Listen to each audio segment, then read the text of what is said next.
அறுபடை வீடு அப்படின்னா என்ன சார்? அறுபடை வீடு கொண்ட திருமுருகா பாட்டு இருக்குல்ல. அறுபடை வீடு என்னென்ன இது எங்களுக்கு தெரியாதா சார்?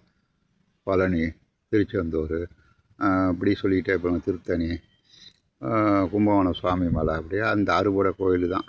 இது ஏன் அறுபடை வீடுன்னு வந்தது? நக்கீரன் எழுதிய திருமுருகாற்றுப்படை என்ற நூலிலே இந்த 6 முருகப்பெருமான் கோயிலை மட்டும்தான் பாடி எழுதியிருக்கிறார். அப்புறம் மற்ற கோயில் மருதமலையெல்லாம் அதில் கிடையாது. எட்டுக்குடியில் ஒரு முருகன் கோயில், மிகப்பெரிய கோயில், அதுவும் கிடையாது. அந்த காலத்தில் நக்கீரன் எழுதினப்ப மிகப்பெரிய ஸ்தலமாக, முருகன் ஸ்தலமாக இருந்தது 6 கோயில் தான், முருகன் கோயில். அதற்கு பிறகு நிறைய பெரிய கோயிலெலாம் கட்டினாங்க. எனவே தான் திருமுருகாற்றுப்படை என்று பெயர் வந்தது. ஆற்றுப்படைன்னா அந்த அறுபடை 6